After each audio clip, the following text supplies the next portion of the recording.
Good evening and welcome. Felt like playing a rapid game just so I can enjoy the game, Not have to worry about any bloody clock and time and all of that shit. Just enjoy a good game. That's why I like to play, is to enjoy the game.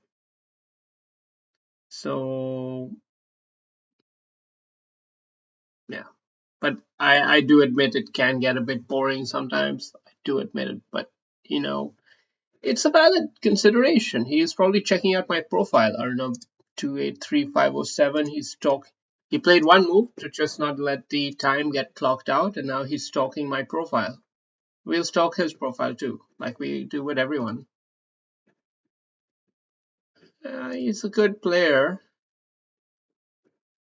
but he's not that good.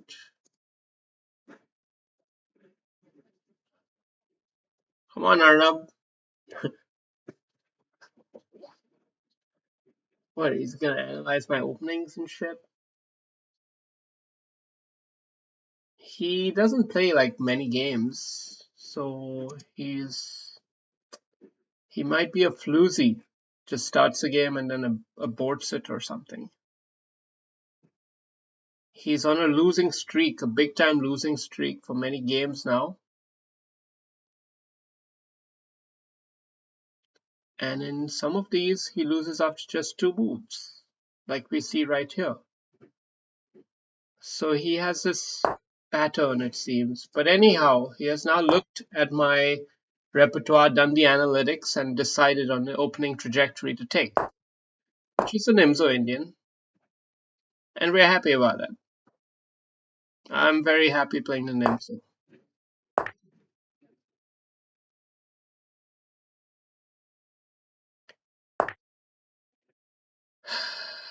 Quite happy to play the Nimzo. Mm, got a pretty regular looking type of opening here. Nothing particularly Nimzo-esque in the flavor, with the doubled pawns and all that. So it's looking rather symmetrical. There is asymmetry. We have the E pawn and he has a C pawn. So this A pawn asymmetry suggests, I think, that some sort of a minority pawn storm could be a good idea. On the other hand, if we get queen here and try to get some knight action going on, could be worthwhile to consider. Targeting the pawn, but let's face it, it's not real. It's not really there. What we now have to watch out for is the tuck back, because then he's going for the sack. He's going to go for the sack and the Greek sacrifice or whatever crap it's called, right? You know how these guys are. And here I very much want to be able to play f3, but with this move coming in, it's that much less appetizing. Though not entirely unplayable either. Let's play this first, just to check if he's going here or there. Accordingly, we might play b4 or f3.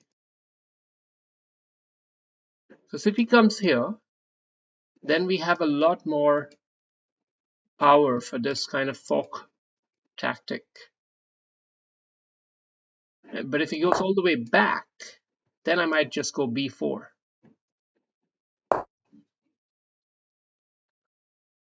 So that was the subtlety of a3, at least in my mind, if I even have one. Yeah, these little things, one does wonder whether they matter at all, but I think they do.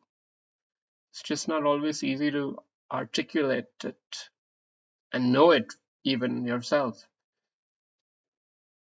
But yeah, e4 definitely on the cards here, looking like a no-brainer of sorts. But it does come with some counter punch. There will be a counter attack. It's not smooth sailing. So it's risky territory to enter e4.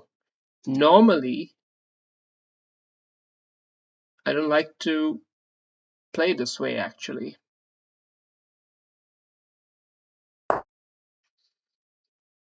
Okay, so he's gone for the knuckle down, buckle down structure here, just targeting at h2.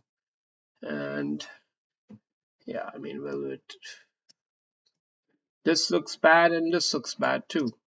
So is f4 the option?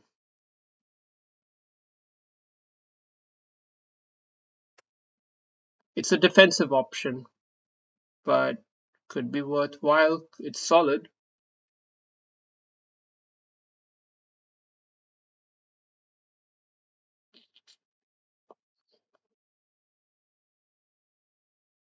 Can we seriously entertain this? Get the bishop in here, rook up, king back eventually, knight here probably, or here. That's definitely playable. There's no rush. There's no rush. G3 or H3. H3, which weakens our dark squares immeasurably, but after the check, there's not much else to do for him. And it does also serve one of the other, it does also tackle one of the other issues with the e4 pawn break, his capture, and knight hop. But now, not so fast, honey boy. So therefore, I've concluded h3 was the right way to play this. I'm such a genius. Oh, let's see what AI thinks later on. But I was deliberating on g3 and h3, and I think h3 makes a lot of sense considering my plan, which I hope is the right plan.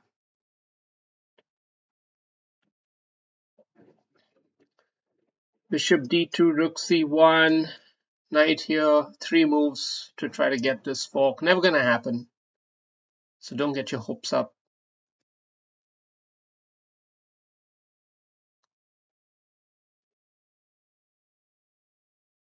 So the only reason to play for that would be if you're hoping to induce some sort of a weakness in his position. Yeah,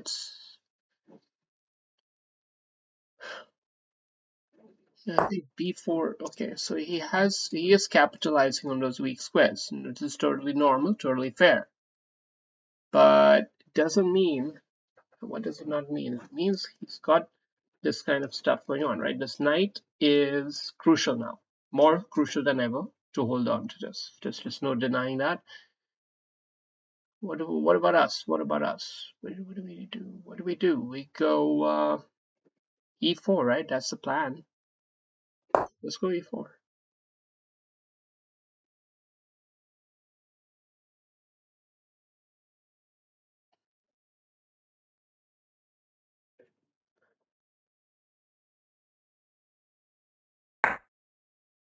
Deliver the check.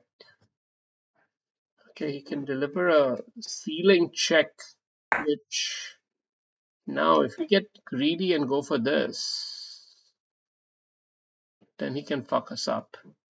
But if we take this, then he can come in here with the queen and this bishop sack is on the cards. Yeah, but he'll have to answer first. He's not going to be able to just sack without any questions being asked. We'll be able to ask him a question quickly with the queen, and then we should be able to cut off the bishop, maybe. So I see this fizzling out for him. If we can, yeah. Okay, maybe this queen move here is a bit too defensive. Maybe I should have just taken a central pawn. But I don't want to enter the gamble. Yeah, I don't want to enter all of this. So I'm rather playing safe than sorry.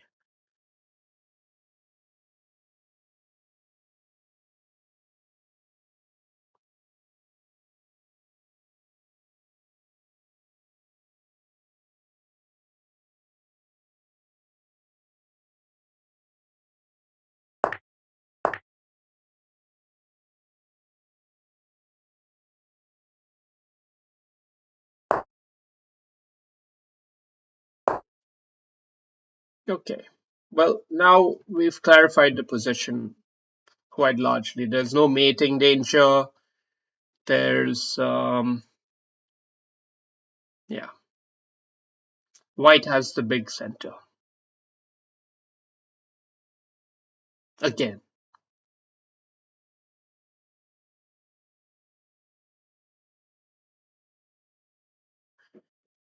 I take it with the knight just to tap this annoying little pest.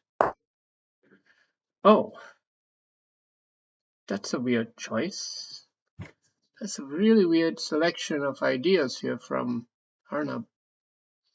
We've got to punish this. Seems like every move punishes it.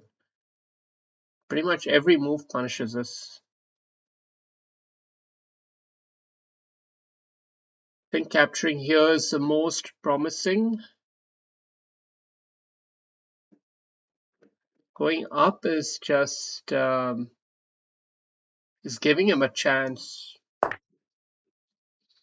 I don't really care so much for that pawn as I care for these central pawns. I think that's we want to get our knight here.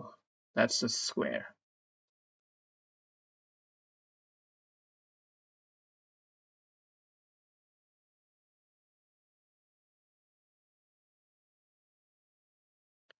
Yeah, bro. You messed up. You messed up big time. What do you want me to say, man?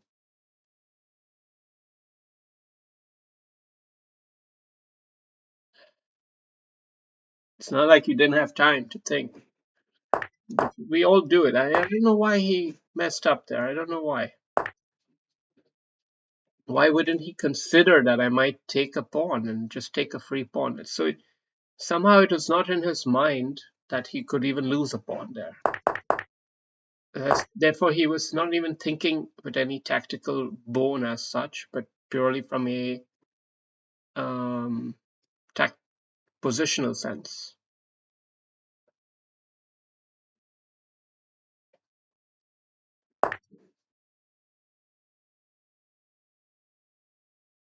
Okay, I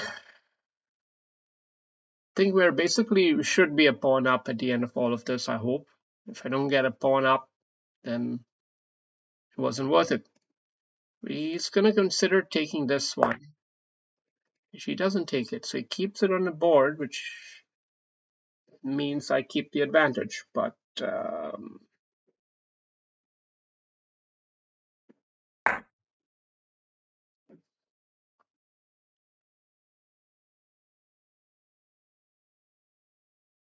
bishop check first. Now we gotta think. Do we just push the pawn up? Have a very solid pawn out there. I think it would defy all reason to do otherwise. Let's just have the solid pawn here, well defended by. That's our that's our game winner here. Okay, that's our hero shot.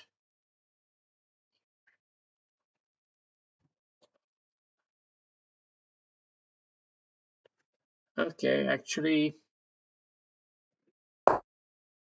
it's a little tricky this night. Knight here is a tricky square. We don't want to lose the bishop pair. Actually, we want to just develop the bishop normally somehow. We can unwrangle some of the positional weaknesses of our position, then we can make this passed pawn count. But for now, we got to consolidate. That's the strategy. You have to have a short-term strategy, long-term strategy.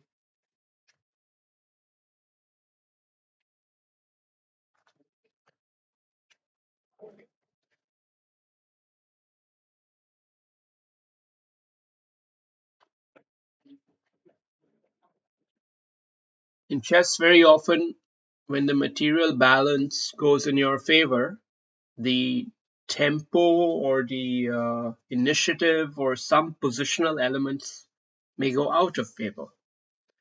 So you then need to change gears to a more consolidation focused style rather than, for example, trying to find a way to get your bishop in here and deliver check and check. You're not looking to try to do that, all of that right now. Right now, you're just looking to get things in order, get things in a nice looking structure, activated, logical, normal stuff. That's what you want.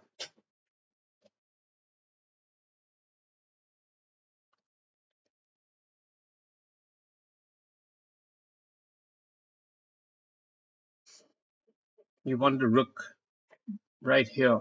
Doesn't he belong there? Rooks behind belong behind the pawns. Isn't that what they say? Okay. So now his knight has gone into defensive riposte against our bishop. Of course, he's going to be planning this though, so it's only short term. Should we come here and try to cook or snook him out? Is it just revealing our own annoyance with him being there? It is annoying. I. Hmm.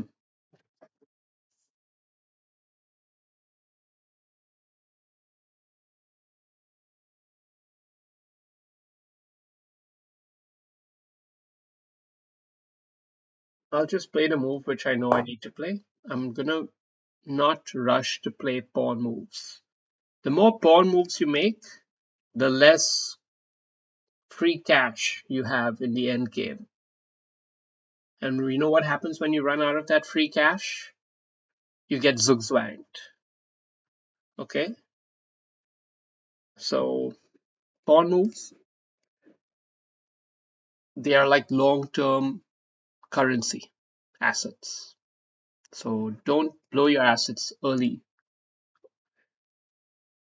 except when you're trying to like do some strategic thing, capture the center, or make some advances, whatever. That's not the point.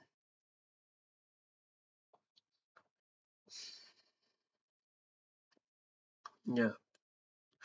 So let's ask his bishop a question, right?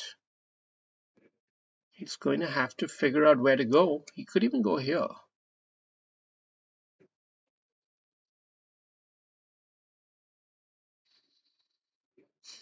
Maybe the last piece to really bring into the action is indeed the king. Or do I get the bishop back here?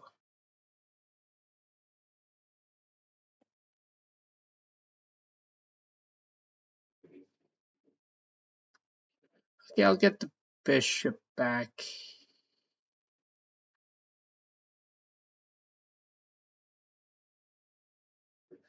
I can't decide here. But g4 might just be the move.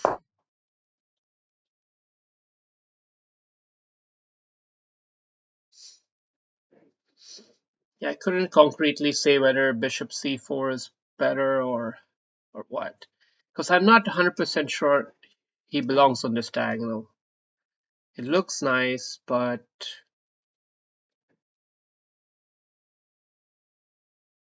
it's not clear. On the other hand, there is some possibility here, although it's also very, very far-fetched.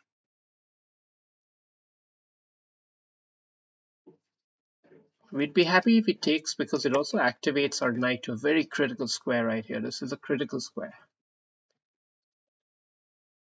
All of a sudden, I feel much more happy about my g4 move. I'm very confident it can't be a bad move now after spotting this key idea.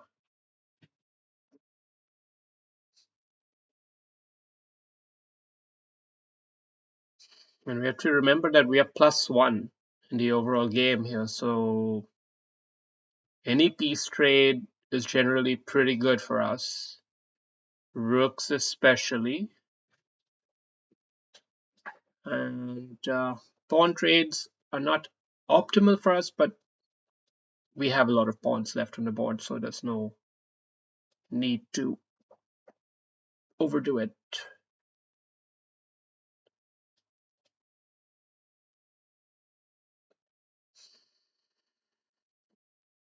Yeah, Arnab's been on a losing streak, and it sure feels like that streak is going to continue here, especially with this kind of weak pace. But what's really startling is the puzzles rating of 755.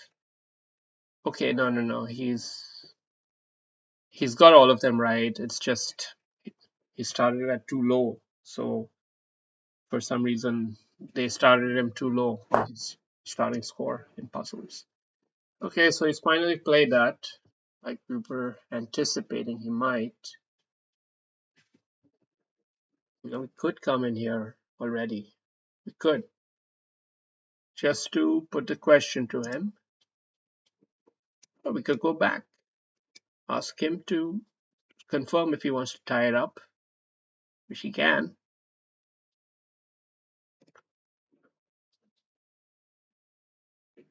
Is there any point in making it double-edged? I mean, it generally is good if he does take there. So asking him to confirm his direction is not a bad idea since it's an inevitable move anyway.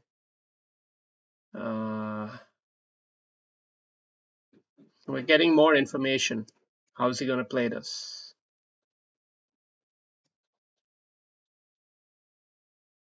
If he takes here and we take here, it's good for us. It's good for us because not just the doubled pawns. I know he'll undouble them easily, but the point is he will have an isolated pawn, two isolated pawns, in fact, and they're easy to attack with the rook.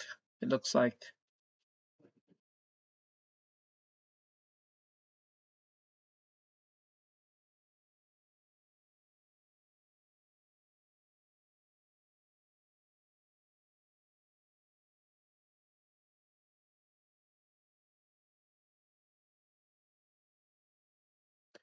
No, we don't have to fight for every single inch in the game. No one's saying you have to do all of that, but it does help.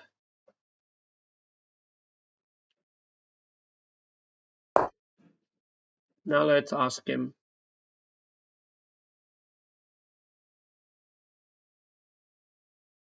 He could try some sort of stuff like this, but it'd be very hard for him to really hold it through. Any pawn move up, it'll just weaken his structure in the long run there. So very soon we are going to actually amp up some pressure on that pawn now. I think that makes a lot of sense. The bishop, now we have clarity on where this bishop belongs. This is the diagonal. Do you see it now? Move deference allows you to get information. Allows you to make better decisions. Okay, if we keep the bishop on the board, we definitely have a lot of edge. I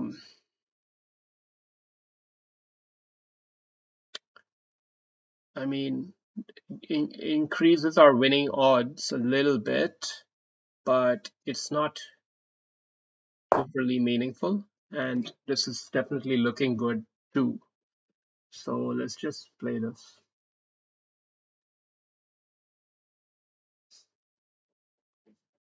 Yeah, I mean, I had a slightly better option is maybe to get the bishop here, then knight here, then eventually bishop here with check. All of this kind of stuff is definitely there. So actually, yeah, I shouldn't be allowing him to simplify, but any piece trade helps me in general, so hard to say whether it's a good idea or a bad idea for him or me. This is, let's say, the simpler option, but slightly less forceful in conversion. There is genuine possibility of him figuring out some way to make a fortress or blockade or what have you.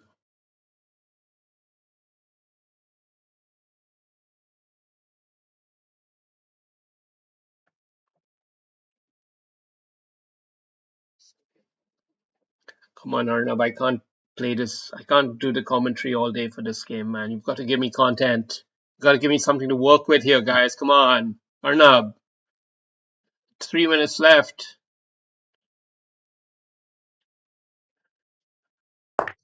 Yeah, you made the right choice, I think.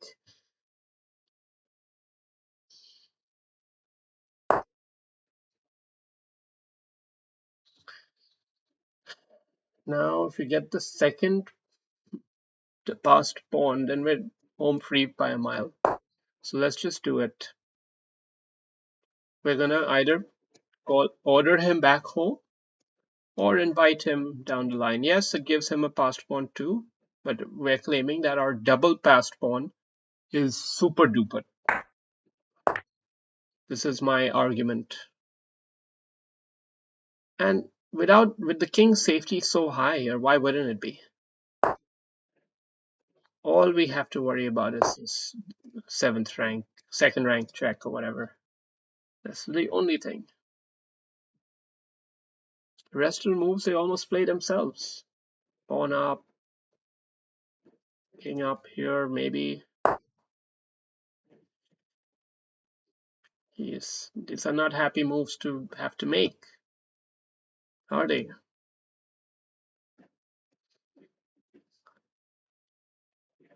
If we keep, I mean, he's okay. No, no, no. Let's just consider this a second. If he does trade the rooks, can he actually? He can try something. So in many ways, I would say this might not be a bad idea. This bishop here to just have a little extra watchful eye on the square.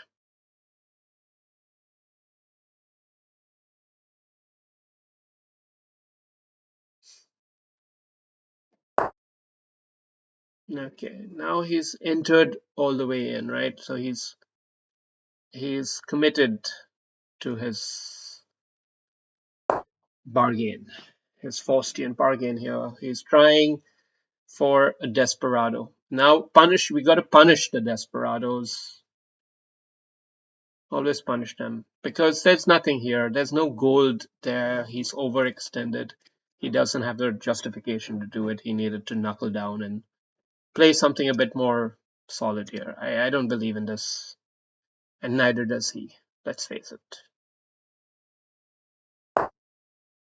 But we'll go through the motions, I guess. Rook here comes quite fine, but bishop here just blocks him off. Or does it? It sure seems to block him off. As long as we can resist the urge to play this forward, it pretty much blocks him off. And after that, it's GG. So he's trapped his rook.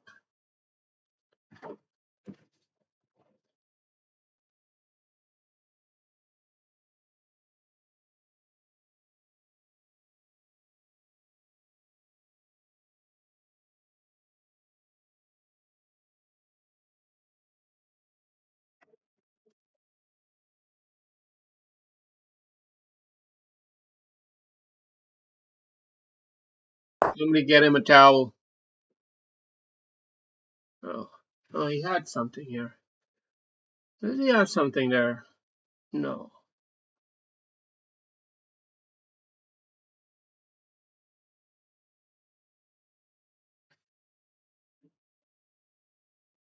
Okay, let's just do it this way then.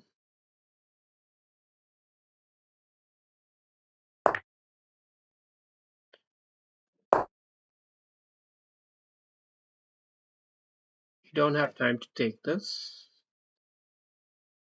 So you've got to do something else.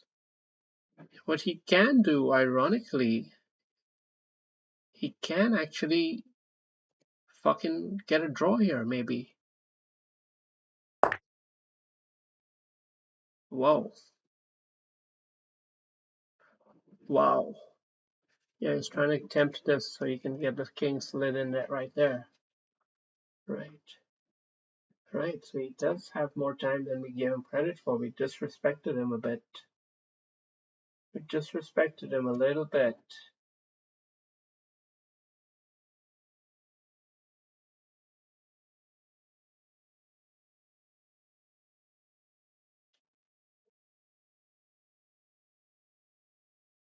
Shit.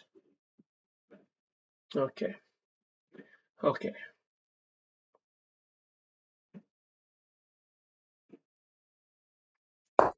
Okay, we're not going to allow him to trade off the rooks. That's the key to his strategy here. We have to keep the rooks on the board to convert this one. Okay, so right now we're going to give up material, but it's for a just cause.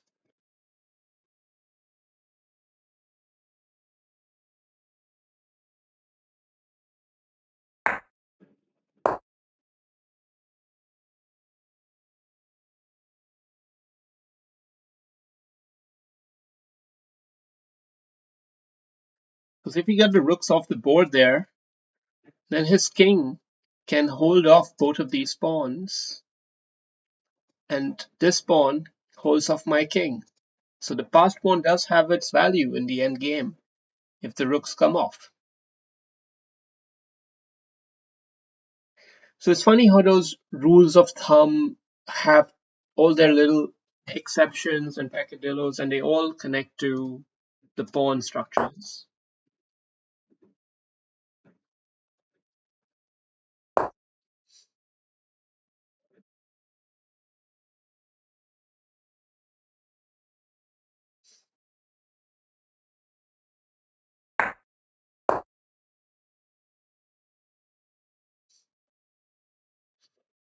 He's played well, though.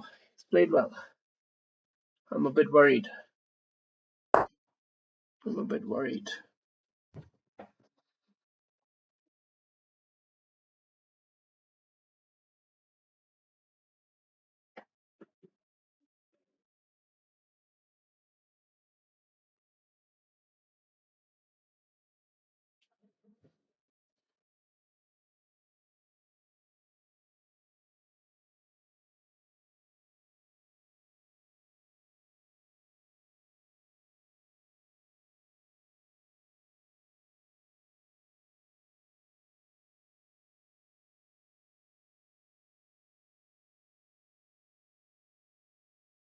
Offering a draw.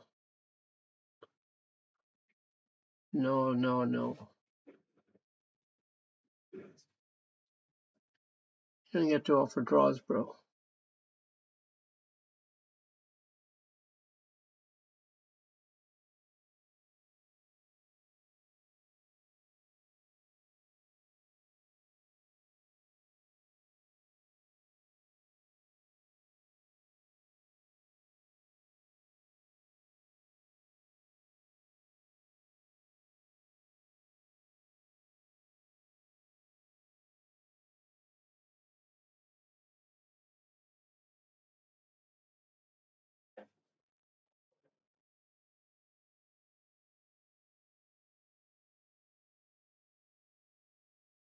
Okay.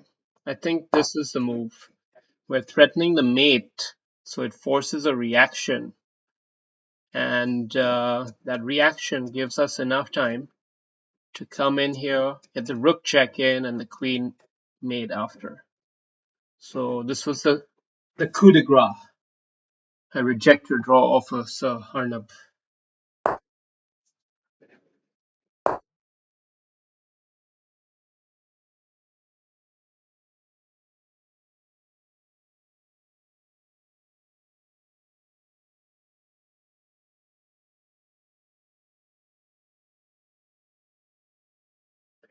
Could have very easily gotten very reactive there, but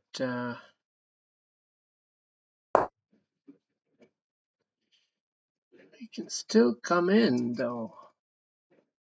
Unless we get the rook check. We have the rook check. We've seen everything, haven't we? Yes, sir.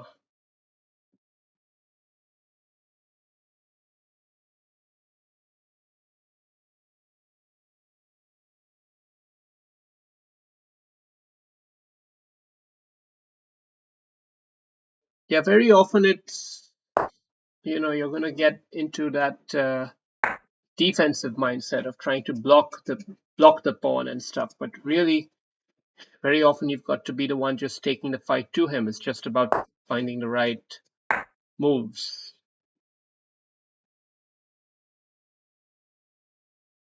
Yeah, well, It's over. It's over. Good game. Good game, Arnab. Let's have a review. See what we have to say. 85% versus 73%. Totally fair result. Totally fair result. Oh, Magnus Carlsen game. Hmm. So, a pretty classical Nimzo. Relatively classical Nimzo. Okay, bishop c2 as an idea is interesting. Hmm. h3 came after much deliberation and a big pat in the back playing h3, but it's just average. Better is to give up the fucking pawn, apparently. I mean, this is a level of gamesmanship I don't even understand. Alright, I don't even understand it. Why not here would you take this pawn with check? King h1, bishop back to d6, okay. Then e4, knight b d7 or d takes, pawn takes, and now just something like this, apparently. Queen h4 comes in. So the point is that he can take that pawn with check, but he's losing a lot of tempo, and white is getting tremendous pressure on black's position. So even though I'm a pawn down, I'm winning here. That's the way to think here, bro. This is like some high level chess, man. Yeah. But anyway, good to know. Good to know. I don't like to give a sniff to my opponents. I mean, that's very high level. To really see it like that, that's super high level too. Instead, we went with the more measured approach, and it's paid off big dividends here. We've got a winning position, by far a winning position, but we went defensive. We went very defensive here, and it was not the correct idea. Knight back, much more logical, capturing the key squares, achieves the same purpose without trading off the queen. So this lets him off the hook, in fact. But this was a very bad middle game move, and a good capture back, although I'm surprised that knight capture would have been better. Oh yeah, because it's got a tap on the bishop too. Yeah. So, okay. Advanced combination, yeah. So we took this, but it's not optimal. A lot of these moves were not optimal. There were some super sharp attacking ideas I could have gone for instead with the bishop pair.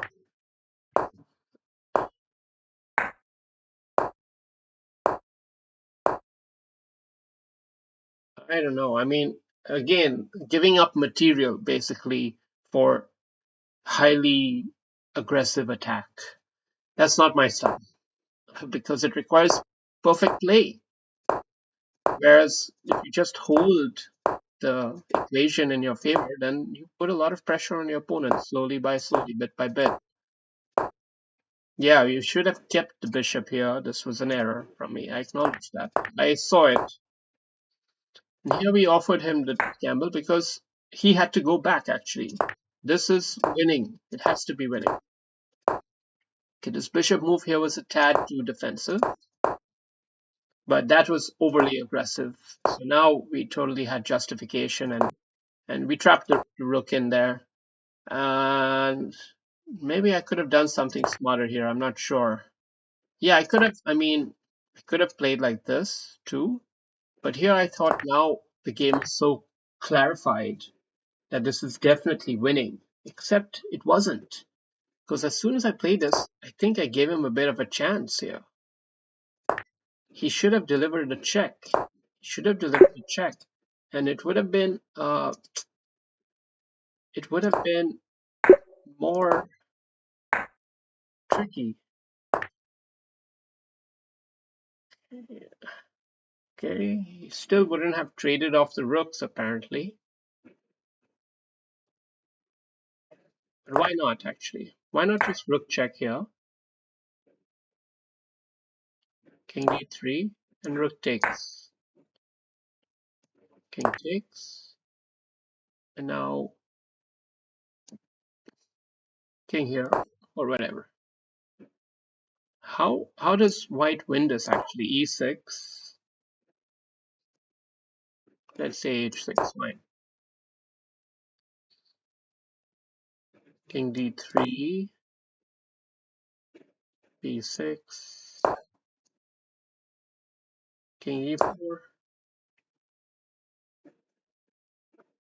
Let's just move the rook around. What does he do? How does he take it forward? Okay, d7. Okay, king up.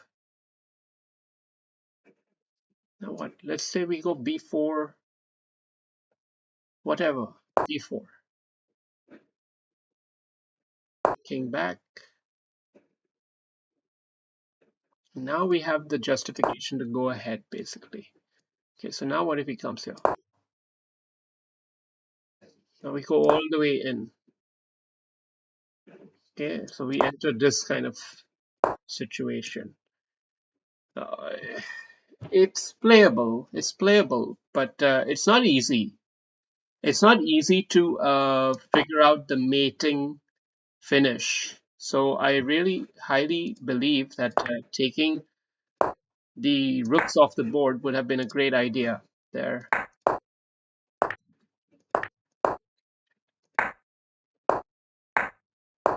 Now we had full control and we just went in and he took his shot and then he offered a draw. He took his shot and then he offered a draw, but I saw mate in 10, buddy boy.